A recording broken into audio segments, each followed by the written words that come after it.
ബഹുമാന്യനായ എക്സൈസ് വകുപ്പ് മന്ത്രി നമ്മുടെ സംസ്ഥാനത്തെ മദ്യനയവുമായി ബന്ധപ്പെട്ട് ചില തെറ്റായ കാര്യങ്ങൾ പ്രചരിപ്പിച്ചുകൊണ്ട് പണം പിരിക്കുന്നുവെന്ന വാർത്ത വന്നപ്പോൾ തന്നെ അത് ഗൗരവമായി എടുത്ത് സംസ്ഥാന പോലീസ് മേധാവിക്ക് പരാതി നൽകിയിട്ടുണ്ട്. അതുമായി ബന്ധപ്പെട്ടുള്ള അന്വേഷണം ഇപ്പോൾ നടന്നുകൊണ്ടിരിക്കുകയാണ്.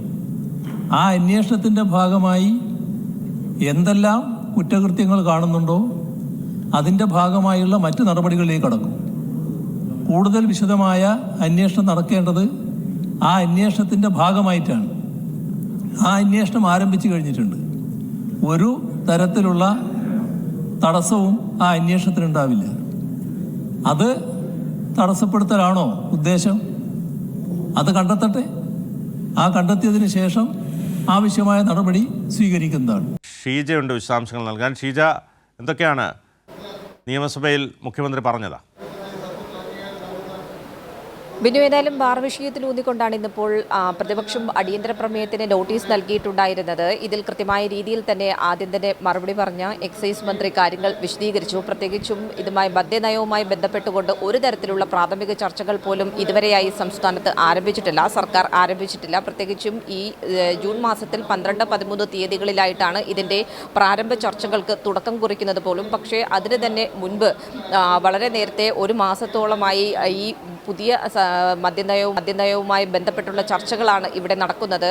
പ്രത്യേകിച്ചും അത്തരത്തിലുള്ള ഒരു നീക്കവും പ്രതിപക്ഷം ആരോപിക്കുന്നത് പോലെയുള്ള ഒരു നീക്കവും ഇവിടെ നടന്നിട്ടില്ല. വസ്തുതാ വിരുദ്ധമായ കാര്യങ്ങളാണ് പറയുന്നത് എന്നുള്ള കാര്യം അദ്ദേഹം വിശദീകരിച്ചു. 2 യോഗങ്ങളെക്കുറിച്ചാണ് പ്രധാനമായും പ്രതിപക്ഷം ഉന്നയിക്കുന്നത്. ഒന്ന് ചീഫ് സെക്രട്ടറി വിളിച്ച യോഗം, മറ്റൊന്ന് ടൂറിസം ഡയറക്ടർ വിളിച്ച യോഗം. ഇതിൽ ചീഫ് സെക്രട്ടറി വിളിച്ച യോഗം എന്ന് പറയുന്നത് അത് എല്ലാ വകുപ്പുകളുടെയുമായി ബന്ധപ്പെട്ട് കൃത്യമായ രീതിയിൽ സാധാരണ വിളിച്ചു പോകുന്ന ഒരു യോഗമാണ്. ടൂറിസം ഡയറക്ടറുടേത് അവരുടേതായിട്ടുള്ള പതിവ് യോഗവും. അതിനപ്പുറത്തേക്ക് മദ്യനയം ചർച്ച ചെയ്യാൻ വേണ്ടി ഇത്തരത്തിലുള്ള യോഗങ്ങൾ ഒന്നും തന്നെ നടന്നിട്ടില്ല എന്നുള്ള കാര്യം തന്നെയാണ് അദ്ദേഹം വ്യക്തമാക്കിയത്. പക്ഷേ പ്രതിപക്ഷം ഇതിൽ ഉന്നയിച്ച കാര്യം, ഇതിൽ ഇത്തരത്തിൽ 2 യോഗങ്ങളും നടന്നിട്ടുണ്ട്, അത് മദ്യനയം സംബന്ധിച്ചിട്ടുള്ള കാര്യങ്ങൾ തന്നെയാണ് ചർച്ച ചെയ്തത് എന്നൊരു വിഷയം തന്നെയാണ് ഉന്നയിച്ചത്.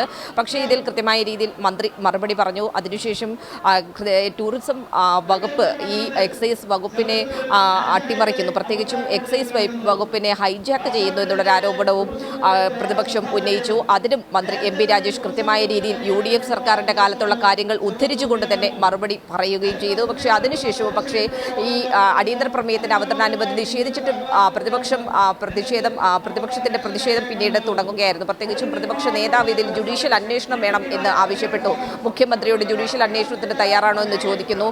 അതിനുശേഷം മുഖ്യമന്ത്രി തന്നെ എഴുന്നേറ്റ് കാര്യങ്ങൾ വിശദീകരിക്കുന്നു. മുഖ്യമന്ത്രി പറഞ്ഞു, ഈ വിഷയത്തിൽ നിങ്ങൾ തെറ്റായ രീതിയിലാണ് കാര്യങ്ങൾ കൊണ്ടുപോകുന്നത്. കാരണം ഇല്ലാത്ത കാര്യം ഉണ്ട് എന്ന് വരുത്തി തീർക്കാനുള്ള ശ്രമമാണ്. നിലവിലൊരു അന്വേഷണം നടക്കുന്നുണ്ട്. അത് എന്ന് പറയുന്നത് വിശദമായിട്ട് നിലവിൽ നടക്കുന്ന അന്വേഷണത്തിന്റെ റിപ്പോർട്ട് ലഭിക്കുന്നതിന്റെ അടിസ്ഥാനത്തിൽ തുടർ നടപടികളുണ്ടാകും. ആ അന്വേഷണം പോലും നടക്കരുത് എന്നുള്ളതാണോ പ്രതിപക്ഷം ആഗ്രഹിക്കുന്നത് എന്നുള്ള കാര്യവും മുഖ്യമന്ത്രി ആവർത്തിച്ച് പ്രതിപക്ഷത്തോട് ചോദിക്കുകയും ചെയ്തു. പക്ഷേ അതുകൊണ്ട് തന്നെ ഇതിൽ പ്രതിപക്ഷത്തിന്റെ ജുഡീഷ്യൽ അന്വേഷണം എന്നൊരാവശ്യം അത് പൂർണ്ണമായും മുഖ്യമന്ത്രി തള്ളുകയാണ് ഉണ്ടായത്. ഇതേ തുടർന്നാണ് പ്രതിപക്ഷം പ്രതിഷേധം ആരംഭിക്കുന്നത്. അതായത് സഭയിൽ ഉള്ളിൽ തന്നെ ഞങ്ങൾ ഈ ഒരു ആവശ്യം അംഗീകരിക്കും വരെയും പ്രതിഷേധവുമായി മുന്നോട്ട് പോകും എന്നുള്ളതാണ് പ്രതിപക്ഷ നേതാവ് വ്യക്തമാക്കിയത്.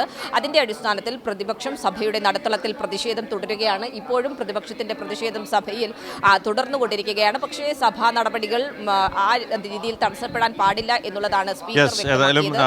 ഇവിടെ ഇല്ലാത്തൊരു കാര്യം കെട്ടിച്ചമച്ച് ഇവിടെ എന്തോ നടന്നു എന്ന് വരുത്തി തീർക്കാനാണ് പ്രതിപക്ഷ ശ്രമം എന്നടക്കമുള്ള കാര്യങ്ങൾ മുഖ്യമന്ത്രി പറഞ്ഞു. സഭയിൽ ഇപ്പോഴും പ്രതിപക്ഷ ബഹളം. ഷീജയാണ് വിശദാംശങ്ങൾ നൽകിയത്.